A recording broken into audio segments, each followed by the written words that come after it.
ሰላም ጤና ይስጥልን የተከበራችሁና የተወደዳችሁ አድማጭ ተመልካቾቻችን የሰዓቱን አዳዲስ መረጃዎች ወደ እናንተ የምናደርስበት ጊዜ ላይ ደርሰናል። አብራችሁ እንድትቆዩ በአክብሮት እንጋብዛለን።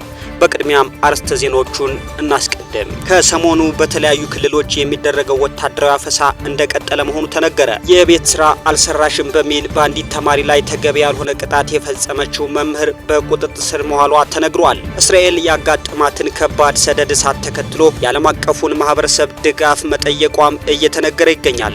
አድማጭ ተመልካቾቻችን እነዚህና ሌሎች መረጃዎችን ወደ እናንተ እናደርሳለን። በዝርዝር ተመልክተናቸዋል። አብራችሁን ቆዩ።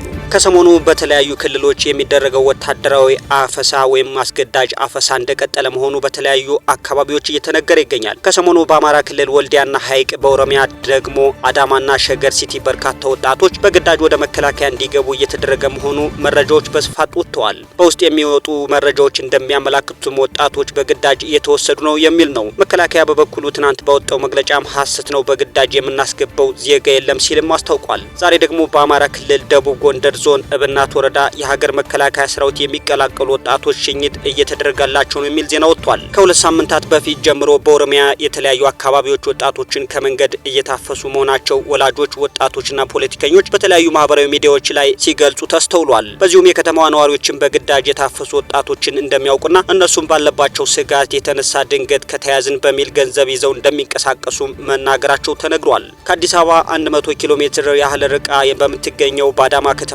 የሚገኝ አንድ ከመንገድ ላይ ታፍሰው ታጉረውበታል የተባለ አንድ መጋዘንም እንዳለ ተገልጿል። ይህ የማጎሪያ መጋዘን በመንግስት ባለቤትነት ስር ያለ ሲሆን በርካታ ወጣቶች በአዳራሹ አካባቢ ተሰባስበው ይስተዋላል ተብሏል። የመጋዘኑ መግቢያ አካባቢ ሰዎች እንዳይቀርቡ ገመድ የተወጠረ ሲሆን የኦሮሚያ ሚሊሻ የደንብ ልብስ የለበሱ የጸጥታ ኃይሎች ጥበቃ፣ የተወሰኑ ሴቶች ጨቅላ ህጻናትን ያዘሉ ሲሆን ሌሎች ደግሞ ለቤተሰቦቻቸው የሚሰጡ ውሃና ምግብ ይዘዋል። በዚህም ማቆያ መጋዘን አካባቢ ከተሰባሰቦች እንደተረዳው ወጣቶች ከመንገድ ላይ ከታፈሱ በኋላ በጸጥታ አካላት ወደዚህ ቦታ የመጡ ናቸው የተባለው። በህዳር ወር የኦሮሚያ ክልል አስተዳደር አካላትና የጸጥታ ኃይሎች ህጻናትና የአእምሮ ህሙማን ጨምሮ በርካቶችን የመከላከያ ሰራዊትን እንዲቀላቀሉ በሚል በግዳጅ እንደያዙ የኢትዮጵያ ሰብአዊ መብቶች ኮሚሽን ይፋ ማድረጉም ይታወሳል። በአዳማ ነዋሪ የሆነ እና ለደህንነቱ በመስጋት ስሙን ከመናገር የተቆጠበ ወጣት ጓደኞቹ ከመንገድ ላይ ተይዘው መታሰራቸውን በመግለጽም እርሱም ስጋት ላይ እንደገባው ተናግሯል። ከምሽቱ 1 ሰዓት ከሆነ መንገድ ላይ አስቁመው ይወስዳሉ። ማንም ለምን እንደተያዝከ አይነግርህም፣ በመኪና ጭነው ይወስዱሃል ሲል ያለው ሁኔታ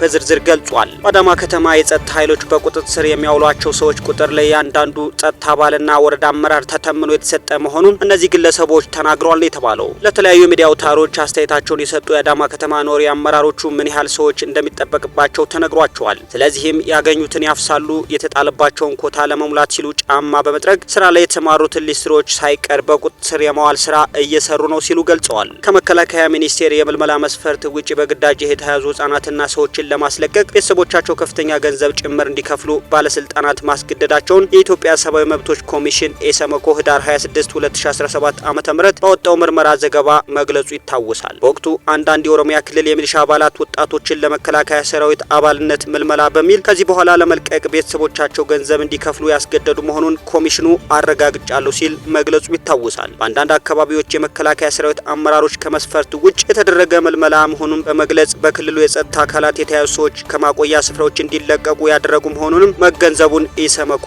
አመላክቷል። በሌላኛው ዜናችን የቤት ስራ አልሰራሽም በሚል በአንዲት ተማሪ ላይ ተገቢ ያልሆነ ቅጣት የፈጸመችው መምህር በቁጥጥር ስር መዋሏ ተገለጸ። በኮልፌ ቀራኒዮ የክፍለ ከተማ በሰላም በር አንደኛ ደረጃ ትምህርት ቤት የሁለተኛ ክፍል ተማሪን የቤት ስራ አልሰራሽም በማለት ተገቢ ያልሆነ ቅጣት በፈጸመችው መምህርት ላይ እርምጃ መውሰዱን የአዲስ አበባ ከተማ አስተዳደር ትምህርት ቢሮ አሳውቋል። ትውልድን ከመቅረጽ የነገ ሀገር ተረካቢ ተተኪ ዜጋን ከመፍጠርና የቀለም እናት ከመሆን ባለፈ ከእናት የማይጠበቅ ያለንበትን ዘመንና ወቅት የማይዋጅና መሰል ድርጊት መፈጸም ተገቢ አይደለም ሲልም አስታውቋል። ድርጊቱ እንደተፈጸመ ጥብቅ ክትትል በማድረግ ወዲያውኑ የማጣራት ስራዎች እንዲሰሩና መምህርቷ በህግ ከለላ ውስጥ እንድትሆን መደረጉም ተገልጿል። ጉዳዩም በህግ አግባብ እንዲታይና ፍትህ እንዲያገኝ በትኩረት እየተሰራ እንደሚገኝም ትምህርት ቢሮ አስታውቋል። ጉዳዩ የደረሰበትና ተማሪዋም ሕክምና አግኝታ በጥሩ የጤንነት ሁኔታ ላይ የምትገኝ ሲሆን በነገው ዕለትም ትምህርቷን ትጀምራለች ሲል አስታውቋል። መሰል ችግሮች እንዳይፈጸሙና ለሌሎችም ትምህርት እንዲሆን ይህ እርምጃ መወሰዱም ነው የተገለጸው። በሌላ መረጃችን እስራኤል እየነደደች ነው ተባለ።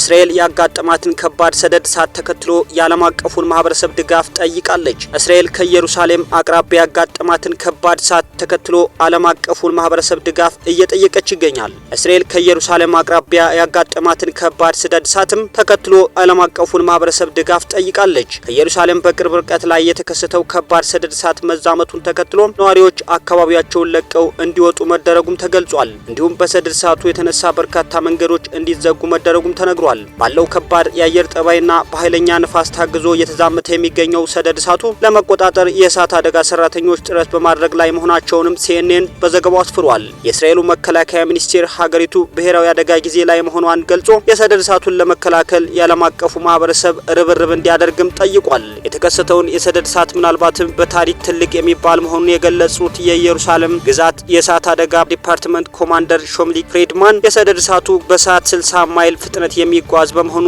የበለጠ እንዳይዛመት አስጊ አድርጎታልም ሲልም ገልጿል።